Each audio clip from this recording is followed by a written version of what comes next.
Koratagere big breaking news. Time 9 news ವರದಿಗೆ ಸಿಕ್ಕಿತು big in fact. Micro finance ಕಂಪನಿಗಳ ಕಿರುಕುಳದ ಸುದ್ದಿಯಾದ ಒಂದೇ ದಿನಕ್ಕೆ ಗೃಹ ಸಚಿವ ಪರಮೇಶ್ವರ್ ತವರು ಕ್ಷೇತ್ರಕ್ಕೆ ಭೇಟಿ. ಕೊರಟಗೆರೆ ತಾಲೂಕಿನ ಕುರಂಕೋಟೆ ಗ್ರಾಮದ 5 ಸ್ಟಾರ್ ಮೈಕ್ರೋ ಫೈನಾನ್ಸ್ ಕಂಪನಿಯ ಕಿರುಕುಳದಿಂದ ಊರು ಬಿಟ್ಟಿದ್ದ ದಂಪತಿ ಮನೆಗೆ ಭೇಟಿ ನೀಡಿದ ಜಿಲ್ಲಾ ಉಸ್ತುವಾರಿ ಸಚಿವ ಡಾಕ್ಟರ್ ಜಿ ಪರಮೇಶ್ವರ್ ಅವರು ಮಾರುತಿ, ಆತನ ಪತ್ನಿ ಹಾಗೂ ಅಂಗವಿಕಲ ಮಗುವನ್ನ ಮಾತನಾಡಿಸಿದ್ದರು. ನಂತರ ಮಾಧ್ಯಮದವರೊಂದಿಗೆ ಮಾತನಾಡಿದ ಗೃಹ ಸಚಿವ ಡಾಕ್ಟರ್ ಜಿ ಪರಮೇಶ್ವರ್ ಅವರು ಮೈಕ್ರೋ ಫೈನಾನ್ಸ್ ಕಂಪನಿ ಗೋಂಡಾಗಳ ಮೂಲಕ ಸಾಲ ವಸೂಲಾತಿ ನೆಪದಲ್ಲಿ ಬಡವರ ಮೇಲೆ ಶೋಷಣೆ ಮಾಡಿದರೆ ನಾನು ಮತ್ತು ನಮ್ಮ ಸರ್ಕಾರ ಸುಮ್ಮನೆ ಕೂರೋದಿಲ್ಲ. ನಮ್ಮ ರಾಜ್ಯದಲ್ಲಿ ಕೋಟ್ಯಾಂತರ ಜನರು ಸುಮಾರು 59,000 ಕೋಟಿ ಸಾಲವನ್ನ ಅಧಿಕೃತ ಬ್ಯಾಂಕಿನವರು ಗ್ರಾಮದ ಗ್ರಾಹಕರಿಗೆ ನೀಡಿದ್ದಾರೆ. ಇನ್ನು ಕರ್ನಾಟಕ ರಾಜ್ಯದಲ್ಲಿ ಮೈಕ್ರೋ ಫೈನಾನ್ಸ್ ಕಂಪನಿಯವರು ಮತ್ತೆ ದಬ್ಬಾಳಿಕೆ ನಡೆಸಿದರೆ ತಕ್ಷಣ ಕಾನೂನು ಕ್ರಮ ಕೈಗೊಳ್ಳುವಂತೆ ರಾಜ್ಯದ ಎಲ್ಲ ಎಸ್ಪಿಗಳಿಗೆ ಸೂಚಿಸಲಾಗಿದೆ. ತಮಿಳುನಾಡಿನ 5 ಸ್ಟಾರ್ ಫೈನಾನ್ಸ್ ಕಂಪನಿಯವರು ತುಮಕೂರಿಗೆ ಬಂದು ಇಂತಹ ದಬ್ಬಾಳಿಕೆ ಕೆಲಸ ಮಾಡ್ತಿದ್ದಾರೆ. ಅವರ ಮೇಲೆ ಕಾನೂನು ಕ್ರಮ ಆಗಿದೆ. ಇನ್ನು ಸಾಲದ ಕಿರುಕುಳದಿಂದ ಊರನ್ನೇ ಬಿಟ್ಟಿದ್ದ ಬಡ ಕಾರ್ಮಿಕನ ಮನೆಗೆ ಭೇಟಿ ನೀಡಿದ ಗೃಹ ಸಚಿವ ಡಾಕ್ಟರ್ ಜಿ ಪರಮೇಶ್ವರ್ ಅವರು ವೈಯಕ್ತಿಕವಾಗಿ 50,000 ಧನ ಸಹಾಯ ಮಾಡಿದರು ಮತ್ತು ವಿನುತಾ ಮನೆಗೆ ಭೇಟಿ ನೀಡಿ ಮಕ್ಕಳಿಗೆ ಗೃಹ ಸಚಿವ ಡಾಕ್ಟರ್ ಜಿ ಪರಮೇಶ್ವರ್ ಧೈರ್ಯ ತುಂಬಿದರು. 5 ಸ್ಟಾರ್ ಫೈನಾನ್ಸ್ ಕಂಪನಿಯಿಂದ ಮಾರುತಿ ಕಳೆದ 4 ವರ್ಷದ ಹಿಂದೆ 2,50,000 ಸಾಲ ಪಡೆದು ಅದಕ್ಕೆ ಬಡ್ಡಿ ಸೇರಿಸಿ 4,50,000 ಅಸಲು ಪಾವತಿಸಿದ್ರು. ಮತ್ತೆ ಕಿರುಕುಳ ನೀಡಿ ಮನೆಯ ಪತ್ರವನ್ನ ಪಡೆದಿರೋದು ಗಮನಕ್ಕೆ ಬಂದಿದೆ ಎಂದರು. Harish Babu, BH, time 9 news, Koratagere.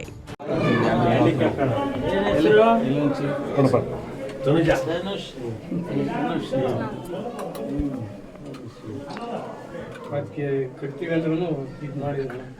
ಅದಕ್ಕೆ ಮಾನ ಮರ್ಯಾದೆ ತೆಗಿತೀವಿ ಅಂತ ಬೋರ್ಡ್ ಕಟ್ಸಲು ಇದ್ವು ಅಂದರು. ಏನು ಕಟ್ಟಿರೂ ಬೇಡಲಿಲ್ಲ. ಏಕೈಕಿ ಬೋರ್ಡ್ ಕೆಲಸ ಈಗ ನಿಮ್ಮ ಕಡೆ ಎಲ್ಲ ಸಹಾಯ ಆಗಿರೋದಿಲ್ಲ. ಊರಿಗೆ ಬಂದಿರ ನಾನು ಬರೀ ಪೇಪರ್ನಲ್ಲಿ ನೋಡಿ ಅವ್ನು ನಮ್ಮ ಹುಡುಗನು ಕಳಿಸಿದ್ದಾರಗು ಪೇಪರಲ್ಲಿ ನೋಡಿ ಇಮಿಡಿಯೇಟಾಗಿ DC-ನೂ SP-ನೂ ಇಲ್ಲಿಗೆ ಬೋರ್ಡ್ಗಳಿಸಿದೆ. ಆಯಿತಾ, ಬಂದು ಎಲ್ಲ ಇದು ಮಾಡಿ ಕ್ರಮ ತೊಗೊಂಡಿದ್ದಾರೆ. ಅವ್ರಿಗೆ ಜೈಲಿಗೆ ಕಳಿಸಿದ್ದಾರೆ. ಗೊತ್ತಾಯ್ತಾ? DC ಮೇಡಮ್ ಅವ್ರು ಬಂದಿದ್ದು, ಸಾಹೇಬರು ಹೇಳಿದ ತಕ್ಷಣ DC ಮೇಡಮ್ ಅವ್ರು ಬಂದಿರಲಿ. ಡಾಕ್ಯುಮೆಂಟ್ಸ್ ಅದೆಲ್ಲ ಕೊಡಿಸ್ತೀನಿ. ಡಾಕ್ಯುಮೆಂಟ್ಸ್ ತಗೊಂಡೋಗಿವ್ರಲ್ವಾ, ಇನ್ನೊಂದು ಸ್ವಲ್ಪ ನೋಡಿ ಇದು ಮಾಡೋಣ, ಸೀಸ್ ಮಾಡಿ ತೊಗೊಂಬಂದು ವಾಪಸ್ ಕೊಡ್ತೀನಿ. ತಿರ್ಗಾ ಅವ್ರೇನು ಬರೋದಿಲ್ಲ ಅಂದರೆ ಅದನ್ನು ನಾವು ನಮಗೆ ತಿಳಿಸ್ಬೇಕು ತಹಶೀಲ್ದಾರ್ಗೆ ಅಥವಾ ಬೇರೆ ಯಾರಿಗಾದ್ರು ಪೊಲೀಸ್ ಅವರೇ ಬಂದಿರ್ತಾರೆ. ಎಷ್ಟನೇ ಕ್ಲಾಸ್? 3 ಸ್ಟ್ಯಾಂಡರ್ಡ್. Very good. ಓದ್ಬೇಕು ಚೆನ್ನಾಗಿ. ನೀನು ಚೆನ್ನಾಗಿ ಓದಿದ್ರೆ ನಿನಗೆಲ್ಲ ಆಗಲ್ಲ. ಸಾಲಾಗಿಲ್ಲ, ಏನೂ ಮಾಡೋಂಗಿಲ್ಲ. ಚೆನ್ನಾಗಿ ಓದ್ಬಿಡ್ಬೇಕು. ಹೌದಾ? 2.5 lakhs ತಗೊಂಡ್ರೆ ಸರ್ ಸಾಲ. 4,80,000 they have paid already. ಅಷ್ಟು ಆದ್ರೂ ಇನ್ನೂ 80,000. ಅದೇ see they have no limitations for the interest. More than 30%. 30% ವರೆಗೂ ಎತ್ಕೋ ತೊಗೊಳಮೆ.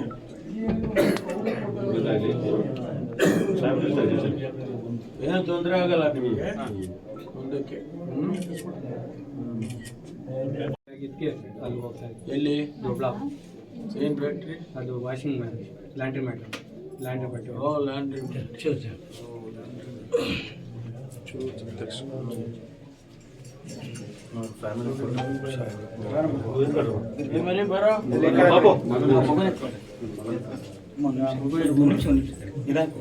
ಎತ್ಕೊಳ್ಳಿ ಮೇಲೆ ಬರ್ರಿ, ಈ ಕಡೆ ಬರ್ರಿ. ಎತ್ಕೊಳ್ಳಿ.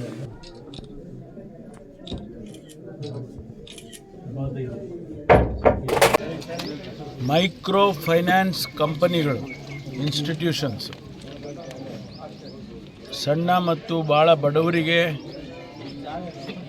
ಸಣ್ಣದಾಗಿ ಸಾಲಗಳನ್ನು ಕೊಡ್ತಾರೆ. ಸಣ್ಣ ಸಾಲ ಅಂತ ಹೇಳಿದರೆ 50,000 ಮತ್ತು ಮ್ಯಾಕ್ಸಿಮಮ್ಮು 2 ಲಕ್ಷ. ಅನೇಕ ಕಂಪನಿಗಳು ರಿಸರ್ವ್ ಬ್ಯಾಂಕಿನ ರೆಕಗ್ನಿಷನ್ ಮೇಲೆ ನಡೆಸ್ತಾರೆ. ಬಟ್ ಬಹಳಷ್ಟು ಕಂಪನಿಗಳು ಯಾವುದೇ ರೆಕಗ್ನಿಷನ್ ಇಲ್ಲದೆ ಅನಾಥರೈಸ್ಡ್ ಆಗಿ ನಡೆಸ್ತಾರೆ. ಇಲ್ಲಿ ಇವತ್ತು ಕುರಂಕೋಟೆಯಲ್ಲಿ ನಮ್ಮ ಕ್ಷೇತ್ರದಲ್ಲಿ 5 ಸ್ಟಾರ್ ಫೈನಾನ್ಸ್ ಕಂಪನಿ ಅಂತೇಳಿ ಅವರು ಮೂಲತಃ ಚೆನ್ನೈನಲ್ಲಿರ್ತಕ್ಕಂಥವ್ರು. ಆ ಕಂಪನಿಯವರು ಬಂದು ಇಲ್ಲಿ ನಮ್ಮ ಮಾರುತಿ ಅಂತೇಳಿ ಒಬ್ಬ ಕೂಲಿ ಮಾಡ್ತಕ್ಕಂಥವನು, ಅವನಿಗೆ 2.5 ಲಕ್ಷ ಸಾಲವನ್ನು ಕೊಟ್ಟಿದ್ದಾರೆ. ಅವನು ಕಟ್ಕೊಂಡು ಬಂದಿದ್ದಾನೆ, ಸಾಲವನ್ನು ವಾಪಸ್ ಕಟ್ಕೊಂಡು ಬಂದಿದ್ದಾನೆ, ಇನ್ಸ್ಟಾಲ್ಮೆಂಟ್ ಮೇಲೆ ಎಲ್ಲ ಕಟ್ಟಿದ್ದಾನೆ. ಸುಮಾರು 4.5 ಲಕ್ಷ ಕಟ್ಟಿದ್ದಾನೆ.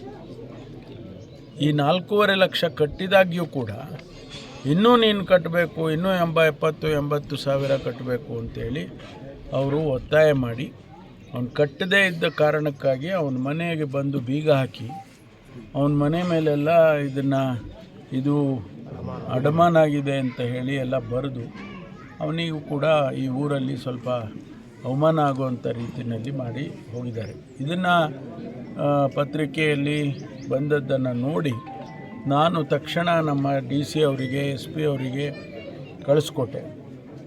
ಅವರು ಬಂದು ಇಲ್ಲಿ ಯಾರು ಏನು ಎಲ್ಲ ವಿಚಾರ ಮಾಡುವಾಗ ಅದು ಅವ್ರಿಗೆ ಗಮನಕ್ಕೆ ಬಂದು ಆ ಕಂಪನಿಯವರ ಮ್ಯಾನೇಜರ್ನ ಅವ್ರ ಮೇಲೆ FIR ಹಾಕಿದ್ದಾರೆ ಮತ್ತು ಅವರನ್ನು ಅರೆಸ್ಟ್ ಕೂಡ ಮಾಡಿದ್ದಾರೆ. ಇದು ಇಡೀ ರಾಜ್ಯದಲ್ಲಿ ಇಂತಹ ಘಟನೆಗಳು ನಡೀತಾ ಇದ್ದಾವೆ. ಇತ್ತೀಚೆಗೆ ಇದು ಜಾಸ್ತಿಯಾಗಿರ್ತಕ್ಕಂಥದ್ದು. ನಮ್ಮದು ಸರ್ಕಾರದ ಜವಾಬ್ದಾರಿ ಏನು ಅಂತ ಹೇಳಿದರೆ ಬಡವರಿಗೆ ಶೋಷಣೆ ಆಗಬಾರ್ದು. ಸಾಲ ಕೊಡೋದ್ರ ಬಗ್ಗೆ ನಮ್ಮದೇನು ತಕರಾರಿಲ್ಲ. ಸುಮಾರು ಈಗಾಗಲೇ ರಾಜ್ಯದಲ್ಲಿ 59,000 ಕೋಟಿ ರೂಪಾಯಿ ಸಾಲವನ್ನು ಕೊಟ್ಟಿದ್ದಾರೆ. ಈ ರೀತಿ ಅನೇಕ ಕಂಪನಿಗಳು, ಆಥರೈಸ್ಡ್ ಕಂಪನೀಸ್. ಅನಾಥರೈಸ್ದು ನಮಗೆ ಲೆಕ್ಕ ಇಲ್ಲ, ಆದರೆ ಆಥರೈಸ್ಡೇ 59,000 ಕೋಟಿ ಕೊಟ್ಟಿದ್ದಾರೆ. ಅದನ್ನು ನಾವು ಕಾನೂನಿನಲ್ಲಿ ತಡೆದು ಸಣ್ಣ ಪುಟ್ಟ ಬಡವರಿಗೆ ತೊಂದರೆ ಮಾಡಬಾರ್ದು ಅಂತೇಳಿ ನಾವು ಕೂಡ ಅದನ್ನು ಎನ್ಕರೇಜ್ ಮಾಡ್ತೇವೆ. ಆದರೆ ಅನಾಥರೈಸ್ಡ್ ಆಗಿ ಕೊಟ್ಟು ವಸೂಲಿ ಮಾಡುವಾಗ ಗುಂಡಾಗಳನ್ನ ಕಳಿಸೋದು, ಅವ್ರ ಮನೆಗೆ ಬಂದು ಬೀಗ ಹಾಕೋದು, ಅವರನ್ನು ಹೊಡೆಯೋದು, ಈ ರೀತಿಯೆಲ್ಲ ಕ್ರಮಗಳನ್ನು ಅವರು ಉಪಯೋಗ ಮಾಡ್ತಾ ಇದ್ದಾರೆ. ಅದಕ್ಕಾಗಿ ನಾವು ರಾಜ್ಯದಲ್ಲಿ ಅವರಿಗೆ ಹೊಸದಾಗಿ ಕಾನೂನನ್ನೇ ತರ್ತಾ ಇದ್ದೀವಿ. ಈಗಾಗಲೇ ಮಾನ್ಯ ಮುಖ್ಯಮಂತ್ರಿಗಳು ಇದರ ಬಗ್ಗೆ ಭಾಳ ಗಂಭೀರವಾಗಿ ಈಗ ಪರಿಗಣಿಸಿದ್ದಾರೆ. ನಾನು ಮುಖ್ಯಮಂತ್ರಿಗಳು, ಕಾನೂನು ಸಚಿವರು, ಆಮೇಲಿಂದ ಕಂದಾಯ ಸಚಿವರು, ಕೋಆಪರೇಷನ್ ಸಚಿವರು ಎಲ್ಲರೂ ಸೇರಿ ಇದಕ್ಕೆ ಒಂದು ಕಡಿವಾಣ ಹಾಕಬೇಕು ಅಂತೇಳಿ ಈಗಾಗಲೇ ಹೊಸ ಕಾನೂನನ್ನು ಮಾಡ್ತಾಯಿದ್ದೀವಿ.